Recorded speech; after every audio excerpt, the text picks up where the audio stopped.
Se faire manipuler le cou ou le dos, pourquoi pas, mais par qui? Comment savoir si on ne risque pas de sortir du cabinet plus malade qu'en y entrant? Des précisions sur la profession d'ostéopathe dans quelques instants. Il y a quelques semaines, une polémique naissait à la suite d'articles parus dans la presse italienne. Le professeur Luc Montagnier aurait donné au pape Jean-Paul II des extraits de papaye fermentée. Ce médicament étant d'après certains à l'origine d'une spectaculaire amélioration de l'état de santé du souverain pontife. Scientifiquement impossible pour les uns, grosse opération marketing pour les autres. Le professeur Luc Montagnier sera l'invité de ce journal et répondra aux questions que l'on est en droit de se poser. Bonjour, on vous en a parlé il y a quelques semaines dans le journal et toute la presse s'en était fait l'écho. Le professeur Luc Montagnier, célèbre pour avoir découvert le virus du sida, aurait, lors d'une audience privée remis à Jean-Paul II, notamment des gélules de papaye fermentées. Mariana, bonjour. Bonjour. Alors, on va ouvrir ce journal avec cette affaire. Oui, effectivement, à la suite de fuites dans la presse italienne, nombreux ont été les médecins et les journalistes à se poser des questions. Le pape allait-il mieux parce qu'il prenait les médicaments donnés par Luc Montagnier ou était-ce un hasard? Nous allons en parler avec le principal intéressé, mais d'abord un petit rappel par Dominique Lanzellavi. On regarde. Tous ceux qui l'ont rencontré le disent. Depuis cet été, le pape irait mieux.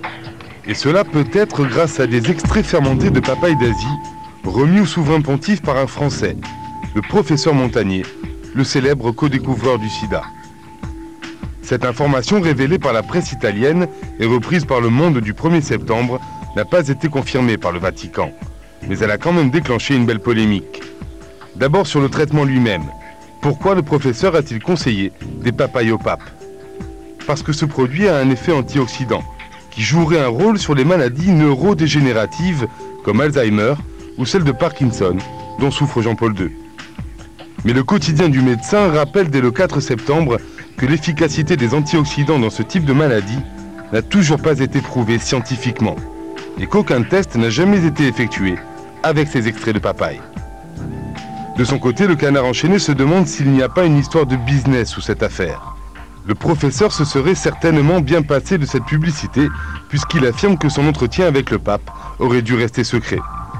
En revanche, il ne semble pas douter de l'intérêt des extraits de papaye pour la santé, peut-être au risque de troubler son image de médecin et de chercheur, lorsque l'on sait que ces extraits sont déjà disponibles, notamment sur Internet. Professeur Montagnier, bonjour. Merci d'avoir accepté notre invitation. Un double merci parce que c'est la première fois depuis que cette affaire est sortie que vous acceptez de vous exprimer, de répondre à des questions. J'étais absent, j'étais à l'étranger. Vous étiez absent, mais vous nous faites la primauté de vos déclarations. Alors, on va revenir sur cette polémique avec le pape. On va d'abord commencer par expliquer ce que sont ces antioxydants auxquels vous croyez beaucoup apparemment. Oui, il faut d'abord dire contre quoi ils sont utilisés. Ils sont utilisés contre effectivement des molécules que notre métabolisme produit, qui sont dérivées de l'oxygène, qui sont très réactives. Ce qu'on appelle donc ce qu'on appelle un stress oxydatif, si vous voulez. Et ces molécules peuvent faire beaucoup de dégâts dans l'organisme, attaquer les lipides, attaquer les protéines et aussi induire des mutations dans les acides nucléiques, donc pour provoquer des cancers par exemple. Tout ce qui est génétique. Alors donc, bien sûr, nous avons des antioxydants naturels. Notre organisme fait un équilibre, mais cet équilibre est fragile et tend à disparaître avec l'âge. Puis il y a aussi des facteurs d'environnement. Par exemple, on est davantage exposé à la pollution chimique qu'autrefois.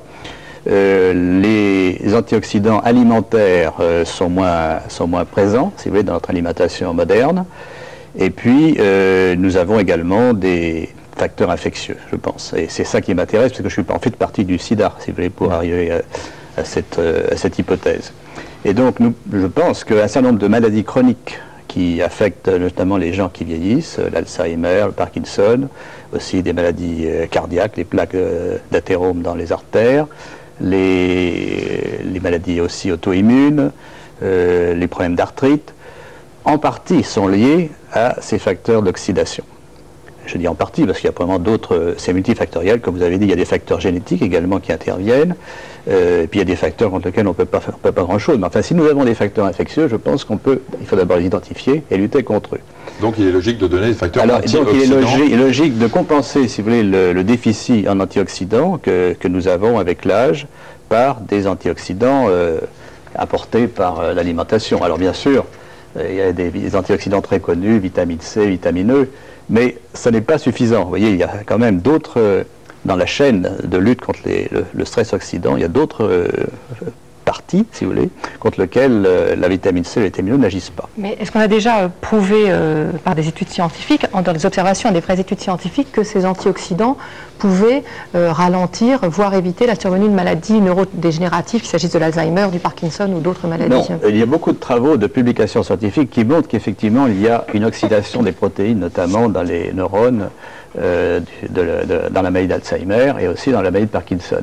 Mais peut-être y a-t-il eu des essais d'antioxydants classiques. Ce que je voudrais dire, c'est que les antioxydants dont on parle aujourd'hui, enfin ceux que j'ai donnés au pape Jean-Paul II, sont assez nouveaux. Ils sont assez nouveaux en France. Ils sont déjà connus depuis un certain temps au Japon. L'un est un produit japonais. Et quand on parle de papaye, il ne s'agit pas du fruit frais, bien sûr. Le fruit frais contient des vitamines. Mais là, il s'agit d'un produit élaboré. Il y a autant de différences entre l'extrait de papaye fermenté et la papaye fraîche qu'entre le jus de raisin et le vin, par exemple. Enfin, quand vous avez donné vos comprimés au pape, enfin ces gélules, c'était le 10 juin 2002. Tout de suite après, on a dit qu'il avait une meilleure élocution, qu'il se déplaçait plus facilement. Vous, en tant que scientifique, et sachant ce qui se passe dans le cerveau d'un malade atteint de Parkinson, vous pensez quand même qu'en quelques semaines, il a pu améliorer une maladie chronique? Bon, c'était effectivement c'était un geste que j'avais fait au pape Jean-Paul II parce que je trouvais que son image était vraiment pitoyable et le fait qu'il m'a reçu en audience privée, ainsi que au départ c'était prévu avec le professeur Gallo mais qui n'a pas pu venir, montrait qu'il est quand même, il est toujours très présent, si vous voulez, des problèmes du monde, y compris du sida. C'est de cela que je voulais l'entretenir. Et donc je lui ai donné à la fin 2 produits, non pas un, n'est-ce pas? Il faut bien voir que il y a l'extrait fermenté de papaye, préparé au Japon, et puis il y a aussi un produit antioxydant naturel qui s'appelle le glutathion, qui normalement n'est pas très absorbable par la bouche, par l'intestin, mais qui a été rendu absorbable par un certain procédé qui a été mis au point aux États-Unis par une autre compagnie. Qui est également déjà commercialisé ou pas? Ce produit est vendable aux États-Unis par une petite compagnie. Je répète ma question, donc ces produits que vous donnez au pape, en admettant qu'il les ait pris, parce que le Vatican n'a pas confirmé. Bien sûr. C'est un malade particulier. Mais là, je m'adresse plus aux scientifiques, aux chercheurs. Vous pensez qu'en quelques semaines, encore une fois, on peut améliorer l'état d'un malade atteint de Parkinson, comme l'est le pape? Bon, c'est une interrogation, je ne peux pas répondre, mais ce que je peux dire, c'est que ces produits ont des effets très rapides, notamment le glutathion. Vous le prenez, vous sentez la différence en quelques heures. Donc c'est quand même des produits qui ont une action très rapide. Alors sur le Parkinson, il faut bien voir, il y a 2 choses. Il y a les symptômes qui sont liés à l'oxydation, il y a d'autres facteurs naturellement, mais de toute façon on ne connaît pas la cause. Donc il est clair que ces produits ne peuvent pas guérir un Parkinson, mais ils peuvent peut-être améliorer donc la condition du patient, et c'est ce qui semblait apparaître dans les semaines qui est venu. Alors est-ce que ce sont les produits ou pas? Je ne peux pas.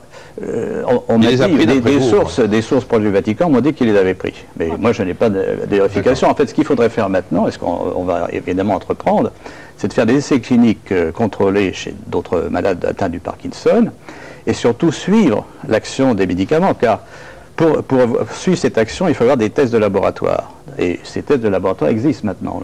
On travaille aussi pour les mettre au point avec toute une équipe qui est installée aussi en France, aux États-Unis, en Belgique.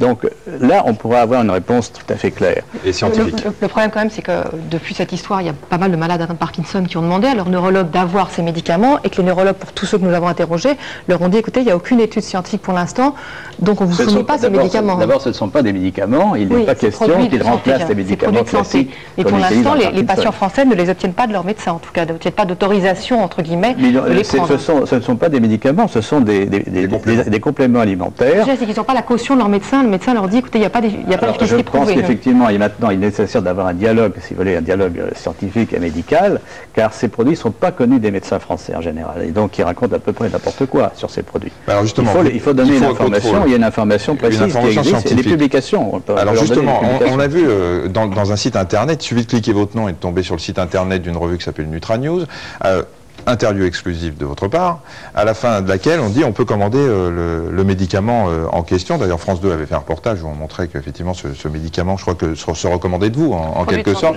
ce produit de santé, ce complément alimentaire. Vous pensez, vous comprenez un peu la polémique quand même, qu'on soit un peu gêné de voir que le co-découvreur du sida se mette dans une opération qui sent un peu le business. Je vous précise, j'ai aucun intérêt financier personnel dans cette compagnie ni dans les. Mais il y a votre photo sur Internet. Mais je pense que c'est c'est un produit auquel je crois, enfin, qui a des effets tout à fait démontrés. Il y a des certain nombre de publications scientifiques que les médecins et les scientifiques peuvent consulter.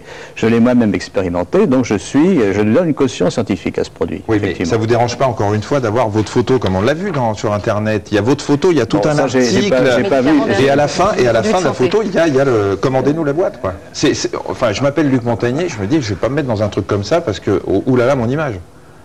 Écoutez, vous ne pensez pas avoir été un peu léger? J'ai donné l'interview, je ne pensais pas qu'il y avait une photo. Il y a même eu des pubs qui sont parues dans toute la presse magazine en France. Mais je répète, j'assume la caution médicale de ce produit, qui est je le répète, qui est un complément qui peut aider un certain nombre de patients. Moi, dans cette affaire, mon but principal, c'est d'éviter la souffrance des gens, d'essayer de les aider. Et en fait, nous sommes partis de quoi? Nous sommes partis du sida. Il y a eu une étude clinique qui va bientôt être publiée, qui montre que ce produit, bien sûr, ne remplace pas les grands médicaments contre le virus du sida, mais aide à la restauration du système immunitaire, parce que ce produit est antioxydant et aussi immunostimulant en même temps, n'est-ce pas? Et donc, si on peut améliorer les patients du sida et aussi d'autres maladies graves, j'en serais très heureux. Merci beaucoup, professeur Montagnier, d'avoir accepté notre invitation. Merci. Qui peut sans danger nous faire craquer les articulations? Un ostéopathe doit